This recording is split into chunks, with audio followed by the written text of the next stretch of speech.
On dit que lorsque le tonnerre rit au-dessus d'un toit doré, ce n'est pas la pauvreté qui tremble mais bien le cœur de ceux qui ont trop de choses à perdre, et ici, au village aux palmiers dorés, ce rire du ciel semblait annoncer qu'une richesse peut cacher une fissure que même la soie ne sait pas recoudre. Dans cette ville luxuriante, où les routes brillaient comme les reins d'une danseuse huilée au beurre de karité, où les façades blanches reflétaient le soleil au point de faire cligner les yeux aux lézards eux-mêmes, tout disait l'opulence tranquille, le confort ancien, la paix qui sent le parfum d'ylang-ylang et de citronnelle.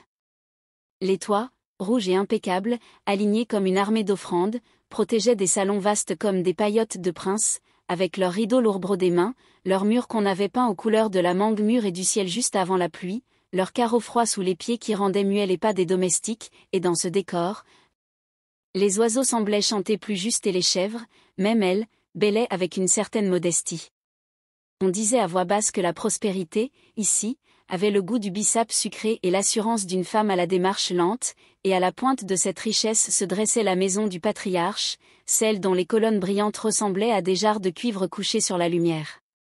C'était la demeure de l'homme que tout le monde saluait avec deux mains, l'homme dont le rire sonore avait longtemps fait office de bénédiction dans les palabres, l'homme qui savait ouvrir une porte comme on ouvre un marché, avec cette générosité qui bouscule, qui éblouit, qui rassasie. On l'appelait père de beaucoup, mais en vérité, sa sève la plus chère, sa seule flamme, la perle qui scintillait dans son regard même quand il secouait la tête avec gravité, c'était sa fille unique, cet enfant né un matin où la brise avait chassé la poussière comme si la saison avait voulu une scène propre pour la présenter au monde. Elle avait grandi parmi les sourires et les bénédictions, belle comme une calebasse polie par mille mains patientes, lisse au point que la lumière s'y reposait sans glisser, avec cette posture de ceux qui savent d'où ils viennent et où ils veulent aller. Son nom roulait sur les langues comme un bon piment qui ne brûle que ce qu'il faut, et ses pas dans les longues cours parfumées faisaient lever les têtes, car il y avait dans sa démarche cette légèreté qui fait trembler les rideaux, cette assurance de l'oiseau que ni le vent ni l'ombre n'effraient.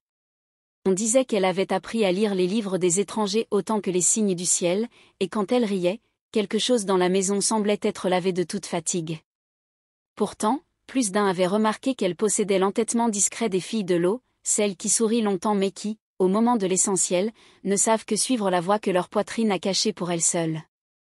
Il n'y a rien de mal à une tête dure, disaient les vieilles tantes en lissant leurs pagnes satinés, car un coup souple ne fait pas forcément un destin heureux. Le père, lui, portait ses contradictions comme on porte un boubou chargé de broderie, avec fierté, avec lourdeur, avec le sentiment d'être beau et de sentir parfois la couture mordre la peau. Il était respecté parce qu'il donnait, parce qu'il jugeait, parce qu'il avait bâti une maison où tout brillait, mais il venait d'un monde où l'autorité n'avait pas besoin de se justifier, un monde où la main qui nourrit est aussi celle qui tape sur la table et fait taire les tambours. On l'aimait pour son rire, on craignait sa main d'homme fait au cuir de la tradition, on l'admirait pour la manière dont il traversait le marché comme une pirogue fend la rivière, mais on savait aussi que ses yeux se durcissaient comme des noix de cola quand les choses n'allaient pas dans la direction qu'il avait décrétée. De la mère on disait qu'elle avait la douceur d'une mangue pas encore mordue, un sourire d'après-midi et cette intelligence feutrée des femmes qui savent, sans avoir besoin de parler, arranger les chemins pour que les pieds ne trébuchent pas. Elle veillait à ce que la maison respire la paix, déplaçant les vases, invitant la brise, organisant les repas comme des cérémonies muettes, et toujours, en regardant sa fille, elle se pinçait les lèvres comme pour retenir une prière, ou pour empêcher un rire qui aurait pu offenser les ancêtres jaloux.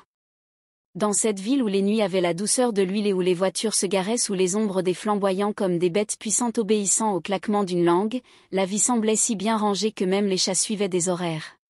Le marché chantait le matin, l'après-midi offrait ses siestes dans les canapés en cuir et les terrasses aux balustrades scintillantes, et le soir, les patios recevaient les conversations lentes où les vieux racontaient des morceaux d'hier pendant que les jeunes laissaient leurs yeux aller plus loin que leurs oreilles.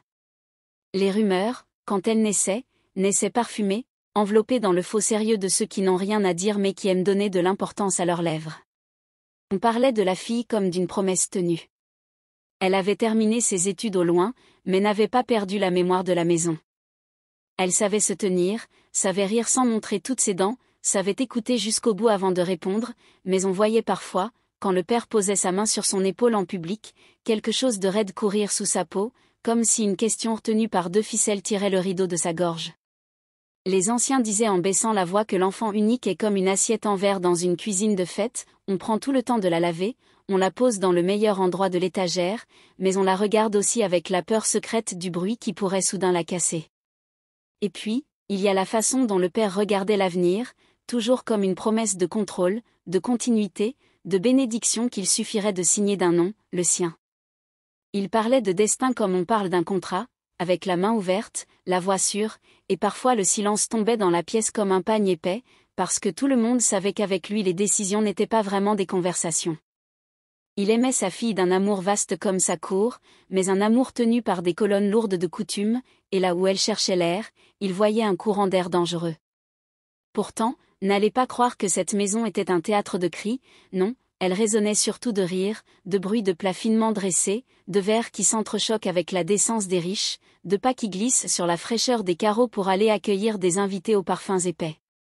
Il y avait des soirs où la musique, sortie d'un vieux tourne-disque comme d'un héritage complice, s'enroulait aux colonnes et posait des frissons sur les bras nus, et la fille, dans ses robes au tissu qui se souvenaient d'un pays lointain, tournoyait juste ce qu'il faut, sans insolence, avec un sourire qui arrêtait net la poussière qui rêvait de s'inviter.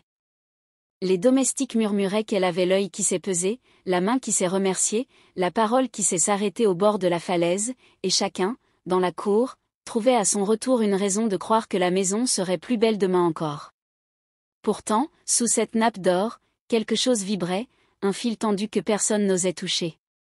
Les jours où le père revenait avec cette fatigue carrée qui rend les pensées tranchantes, il s'asseyait dans son grand fauteuil, frottait ses mains comme pour allumer un feu, et disait au milieu d'un silence qu'on posait devant lui comme un coussin, les décisions de la famille se prennent au centre, pas aux fenêtres. Personne ne répondait parce que chacun savait que ces phrases étaient des envahisseurs obstinés, elle revenait, elle prenait des chaises, elle dormait dans la maison et se réveillait avant tout le monde. La fille, elle, levait la tête avec ce calme qu'elle avait appris, un calme qui ressemble à l'eau d'un puits profond, on pensait que c'était reposant mais on oubliait que là-dedans vivent les choses qui ne meurent pas. Elle n'était pas insolente, non, elle était de cette droiture qui ne plie pas quand le vent souffle du côté des colères. Elle connaissait ses pères dans l'alignement des portraits, leurs moustaches fières, leurs regards qui ne s'excusent pas, mais elle savait aussi le prix d'une vie quand on la confie au hasard des autres. Les femmes de la maison racontaient avec un sourire qu'elle avait, enfant, refusé qu'on lui donne une poupée sans lui donner en même temps le droit de lui choisir un prénom.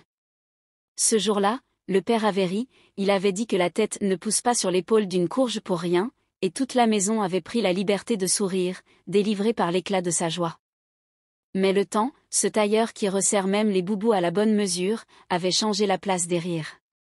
On n'était plus à l'époque où le père disait et la fille faisait, non, on était à l'époque où la fille écoutait, questionnait, proposait, et parfois se taisait avec une résolution qui sonnait comme un refus poli.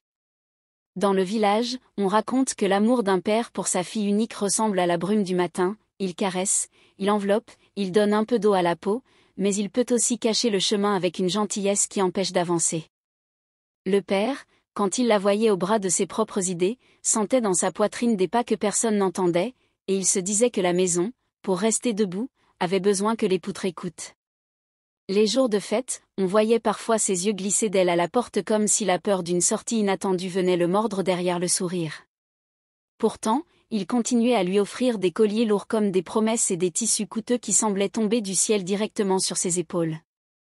Il prenait son bras devant les invités comme on tient un drapeau, alourdi de fierté, déchiré d'un pressentiment qu'il n'aurait pas su nommer, et elle, de son côté, posait sa main sur la sienne comme pour lui dire « Je suis là, mais laisse-moi respirer ». Les voisins, perchés sur leur balcon où la brise s'arrêtait pour reprendre souffle, regardaient cette famille comme on regarde un masque finement sculpté, on admire, on commente, on se demande où est la fente qui laissera passer l'air. On n'y voyait rien d'autre que du bonheur encadré, et si quelqu'un esquissait l'ombre d'un doute, un proverbe suffisait à le chasser, quand la calebasse est bien posée, le sol n'a pas besoin de prouver qu'il est stable. Néanmoins, les vieilles, celles qui sentent l'orage dans les os, avaient noté un détail qui n'appartient qu'aux yeux fatigués des mères. La fille se taisait parfois trop longtemps après qu'on l'ait félicitée, et le père riait un peu trop haut quand elle disait « Je déciderai demain ». On peut vivre ainsi longtemps, entre soi et silence, entre pères les pensées, mais une maison, si belle soit-elle, écoute mieux que les humains et il n'y a pas d'odeur plus insistante que celle d'une vérité qu'on cache sous des fleurs. Un soir d'étoiles pleines, la ville entière semblait bénie, le ciel tenait sa grande natte sombre sans la moindre déchirure, la maison brillait comme un fruit graissé, et au fond du grand salon, une conversation, simple comme un verre d'eau, fit gonfler les rideaux plus qu'un vent d'orage. On ne le savait pas encore, mais ce fut le premier frisson du baobab, le léger craquement d'une racine qui rêve de bouger, un murmure que les grillons eux-mêmes effacèrent poliment de leurs pattes, car il n'était pas encore temps que la nuit annonce ce que l'aube n'était pas prête à voir. Voilà comment, dans une ville où les noix de cola s'ouvrent en souriant et où même les serviettes de table semblent sorties de l'école des bonnes manières, se préparait, au milieu des rires retenus et des provers sucrés, le jour où l'or sur les murs n'aurait plus assez de lumière pour faire oublier la lourde poussière déposée dans le cœur des hommes. Le jour où l'étincelle vint, il n'y eut pas de signe dans le ciel, pas d'alerte dans le vent, pas de soupir étrange dans les branches du flamboyant qui s'inclinaient comme d'habitude vers la cour. Tout semblait ordinaire dans la maison aux colonnes éclatantes. Le père s'était levé plus tôt que d'ordinaire, sa démarche pesante résonnait comme celle d'un roi qui s'apprête à annoncer une décision qu'il sait irrévocable. Son visage était fermé mais son port de tête, lui, proclamait un triomphe. Au salon, les rideaux lourds avaient été tirés, laissant entrer la lumière pleine de midi. La mère, toujours attentive, avait disposé sur la table un plateau de fruits coupés, des mangues parfumées et des tranches d'ananas sucrées, mais l'homme ne toucha à rien. Son regard fixait un point invisible. Quand enfin il parla, sa voix se brisa sur les murs comme un tambour qui veut annoncer une guerre. Il dit que l'heure était venue pour sa fille unique de sceller son avenir. Il dit qu'il avait choisi pour elle un mari, pas un homme de hasard, mais un prétendant riche, respecté, dont les maisons rivalisaient en éclat avec les siennes, dont le nom ouvrait des portes, dont la réputation sentait l'encens et la puissance. À peine les mots eurent-ils glissé de sa bouche que la mère sentit dans son cœur la même tension qu'un tambour trop serré. La fille, assise à quelques pas, écoutait avec ce calme qui inquiétait les femmes âgées de la maison. Elle ne broncha pas, mais ses yeux clairs reflétaient un refus qu'elle ne s'était pas encore permis de prononcer. Elle garda le silence un instant, puis releva lentement la tête. Sa voix, douce mais ferme, se fit entendre. Elle dit non. Elle ne voulait pas. Non pas par caprice, dit-elle, mais parce que son cœur n'y était pas. Elle dit qu'elle voulait décider par elle-même, qu'elle voulait aimer avant d'obéir, qu'elle n'était pas une vache qu'on mène par la corde au marché. La salle, toute de luxe, sembla soudain se rétrécir. Le père écarquilla les yeux. On aurait cru voir un lion qu'on venait de piquer avec une épine de rognier. Sa bouche se tordit, ses doigts s'agrippèrent aux accoudoirs du fauteuil richement sculpté. Le silence tomba dans la pièce comme une couverture de plomb. La mère, debout, se mit à trembler. Elle voulut intervenir, dire quelque chose pour apaiser la colère qui grondait dans la poitrine de son mari, mais aucun son ne sortit de ses lèvres. Le père éclata de rire, un rire dur, presque mécanique. Un rire qui ne ressemblait en rien à celui qui faisait trembler autrefois les marchés d'un bonheur contagieux. Il dit que sa fille était devenue insolente. Il dit que les études et les voyages lui avaient donné une tête gonflée comme une calebasse remplie de vent. Il dit qu'il n'accepterait pas ce nom. La fille le regarda droit dans les yeux, avec une ironie qui glaça même les cousins dissimulés derrière les colonnes dorées. Elle répondit qu'on ne peut pas marier une calebasse vide avec une marmite pleine, qu'elle n'était pas un objet de décoration pour flatter l'orgueil de deux familles. Le père bondit sur ses pieds. Sa silhouette imposante emplissait le salon. Sa respiration se fit lourde, ses veines palpitaient sur ses tempes. La mère tomba à genoux, le suppliant de se calmer, les tantes se mirent à rire nerveusement, croyant désamorcer l'orage par des plaisanteries maladroites, et les domestiques, effrayés, glissèrent vers la sortie en silence. Mais rien n'arrêta l'explosion. Le père leva la main. Une gifle claqua dans l'air comme un coup de tonnerre en saison sèche. Le bruit résonna si fort que même les perroquets, pourtant habitués aux éclats de voix de la maison, se turent dans leur cage. La fille chancela, ses yeux s'embuèrent mais elle ne pleura pas. Elle resta debout, son visage marqué par la violence de ce geste. Elle fixa son père, sans un mot, mais son silence pesait plus lourd que n'importe quelle parole. Ce silence attisa davantage la fureur de l'homme. Il cria, il vociféra, il piétina le sol de marbre poli, et chaque pas semblait fissurer l'harmonie de la maison. Les ancêtres, pensaient les vieilles femmes, avaient dû se lever de leurs sièges invisibles pour regarder. Les cousins, figés, se mordaient les lèvres, partagés entre l'envie de fuir et celle d'intervenir. Mais qui ose arrêter un lion quand sa crinière est déjà en feu? Le père, aveuglé par sa propre colère, ne vit plus la fille comme sa seule perle, mais comme une insulte vivante à son autorité. Ses mots dérapèrent, son bras s'alourdit, et cette fois ce ne fut pas seulement une gifle, ce fut un ouragan qui s'abattit sur elle. La maison, toute de richesse et de soie, fut secouée par ce moment d'orage. Le lustre au plafond vibra.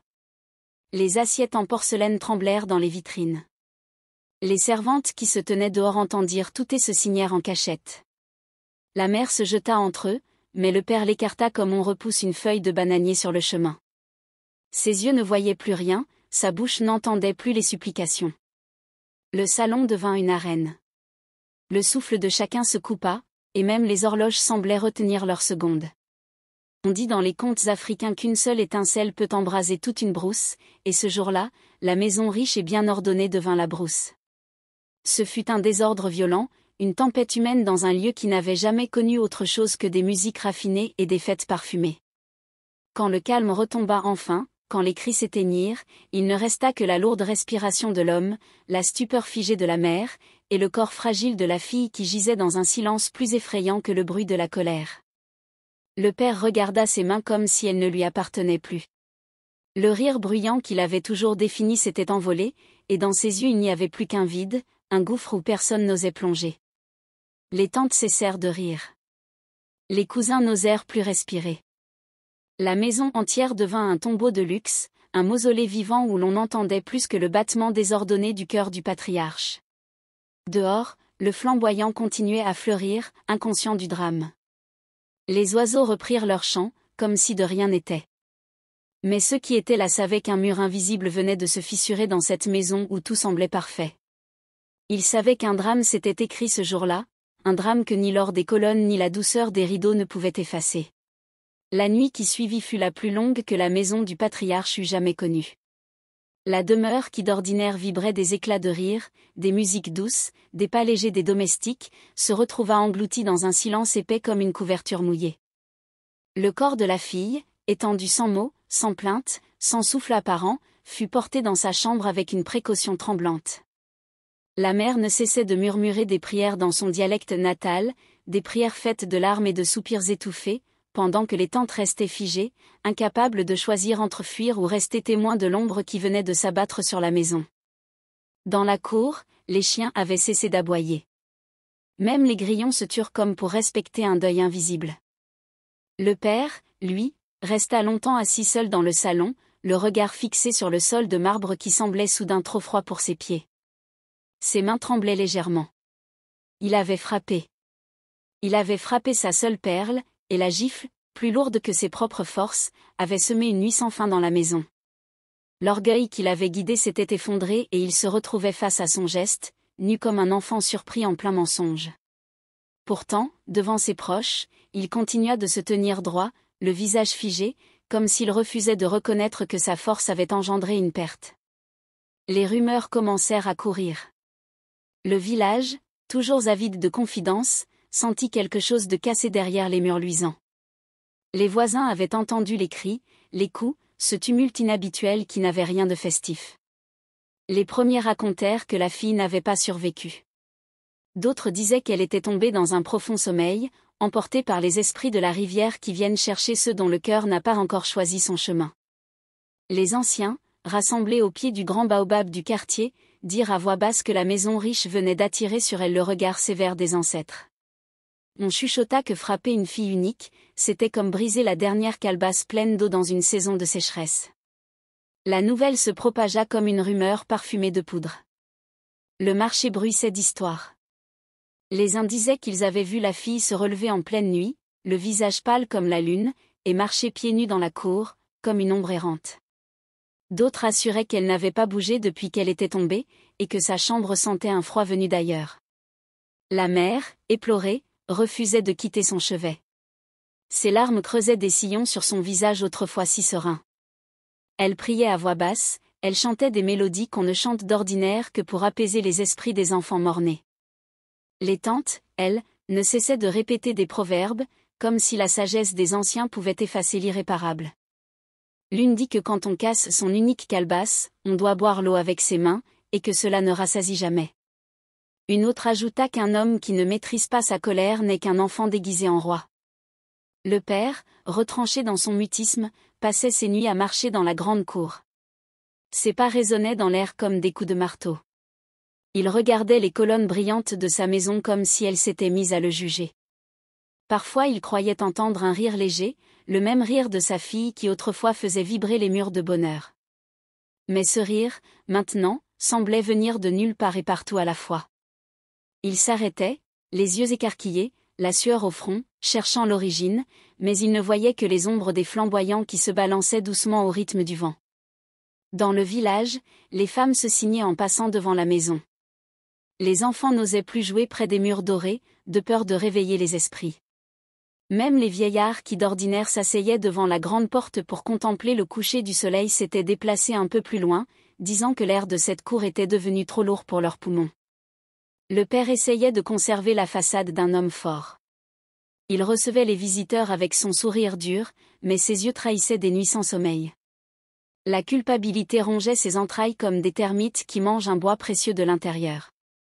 Il se souvenait de la main qu'il avait levée, de la gifle qui avait claqué, et dans ses rêves cette gifle revenait, mais cette fois c'était lui qui recevait le coup. Les esprits ne dorment jamais, se disait-il en silence. Dans le village, les discussions se faisaient plus intenses. On disait que la fille avait quitté le monde des vivants pour rejoindre les ancêtres, mais qu'elle reviendrait, non pas en chair et en os, mais en ombre, pour réclamer justice. D'autres assuraient qu'elle n'était pas morte, mais qu'elle avait simplement franchi une frontière invisible, et que seul un pardon sincère pouvait la ramener. La maison, jadis symbole de prospérité, devint le théâtre d'un drame silencieux. Les fêtes cessèrent. Les musiques s'éteignirent. Les verres de cristal restèrent propres mais inutiles. La poussière commença à s'accumuler dans les coins des salons, comme si même les balais avaient peur de réveiller quelque chose. Dans la chambre de la fille, la mère continuait à veiller, posant parfois une main tremblante sur son front, attendant un signe, une respiration, un mouvement. Mais le temps passait, et rien ne venait. Pourtant, certaines nuits, on racontait qu'une silhouette féminine traversait la cour, vêtue d'une longue robe blanche, les cheveux défaits, le visage à moitié voilé par l'ombre. Ceux qui la voyaient disaient que ses pas ne faisaient aucun bruit, que son regard flamboyait comme un charbon ardent, et qu'elle disparaissait toujours près du grand flamboyant, celui qui avait vu grandir toute la maison. Le père, de plus en plus hanté, refusait d'en parler. Mais on le surprenait parfois, immobile dans la cour, les yeux fixés sur le flamboyant, comme s'il attendait quelque chose. Ses proches disaient qu'il était devenu l'ombre de lui-même. Lui qui autrefois riait si fort qu'on l'entendait d'une rue à l'autre, ne parlait plus que par murmure. Lui qui marchait avec l'assurance d'un lion avançait désormais avec la prudence d'un vieillard craignant de trébucher. La maison tout entière s'enfonça dans cette atmosphère lourde. Le luxe ne brillait plus, il étouffait. Les rideaux de soie semblaient plus épais, les colonnes dorées plus froides. L'abondance elle-même devint un poids. Le village entier observait, attentif, car chacun savait que ce silence n'était pas ordinaire. Les ancêtres avaient été offensés, et dans ce pays-là, quand les ancêtres se fâchent, le temps peut bien s'arrêter, mais leur justice finit toujours par frapper. Ce fut ainsi que la maison riche, jadis pleine de vie et de musique, se transforma en mausolée silencieux, attendant que le destin dévoile la prochaine page de son drame. La maison du patriarche, qui autrefois brillait comme une jarre pleine d'huile sous le soleil, était devenue un tombeau vivant. Le père errait comme une ombre dans ses propres couloirs, prisonnier de ses regrets. Les nuits n'étaient plus des repos, elles étaient peuplées de murmures. Il croyait entendre le rire de sa fille dans la cour, ce même rire qui autrefois adoucissait ses colères et qui maintenant le faisait frissonner comme un enfant pris en faute. Parfois, au milieu de la nuit, il se réveillait en sursaut, le cœur battant comme un tam-tam fou, convaincu qu'elle l'appelait par son nom. Ses mains tremblaient, son front perlait de sueur, et il se souvenait du poids de sa gifle comme on se souvient d'une faute tatouée sur sa peau.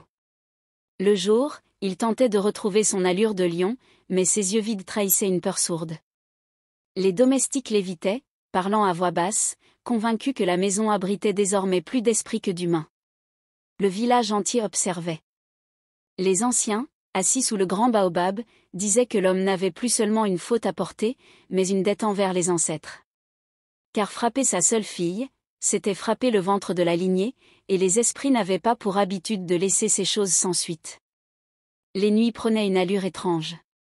Des rires s'élevaient parfois dans les couloirs, légers comme des plumes, mais personne n'osait aller voir. Des portes claquaient sans vent. Des pas légers glissaient sur le marbre, et toujours, cela s'arrêtait près du flamboyant. Le père, rongé par le remords, commença à entendre des voix qu'aucun autre n'entendait. Elles parlaient doucement, comme des chuchotements, mais chaque mot l'écorchait. Tu l'as tué. Tu as cassé ta calebasse. Tu as trahi ton propre sang. Le sommeil l'abandonna, et il se mit à tourner autour du flamboyant chaque nuit, pieds nus, comme un prisonnier cherchant une issue dans son propre enclos. La mère, de son côté, s'affaiblissait. Ses yeux n'étaient plus que deux sources de larmes taries. Elle n'avait plus la force de protester. Elle priait encore, mais sa voix se brisait comme une calebasse fendue. Elle répétait que sa fille reviendrait, que les ancêtres ne laisseraient pas le silence durer. Et un soir, alors que le village s'était réuni pour une grande cérémonie de danse sous la pleine lune, un événement bouleversa tous les cœurs. Les tambours battaient, les calebasses tintaient, les danseurs s'élançaient avec des gestes larges. La place du village brillait sous la lumière claire. Les gens riaient, chantaient, frappaient des mains. Mais soudain, comme si l'air s'était figé, un silence inattendu s'imposa. Les tambours cessèrent d'un coup. Les danseurs s'arrêtèrent, les bras encore suspendus dans le vide. Les enfants se blottirent contre leur mère. Tous les regards se tournèrent vers l'entrée de la grande place. Une silhouette avançait, lente, majestueuse, enveloppée dans un voile blanc qui brillait sous la lune comme une flamme tranquille. Ses pas ne faisaient aucun bruit. Sa démarche était celle d'une reine. Le père sentit son cœur s'arrêter. La mère, d'abord incrédule, porta ses mains tremblantes à sa bouche. Les murmures se répandirent dans la foule. C'est elle. C'est la fille. Certains jurèrent reconnaître ses traits malgré le voile. D'autres disaient que ce n'était pas une vivante mais un esprit venu réclamer justice. Quand elle avança jusqu'au centre de la place, elle leva lentement le voile.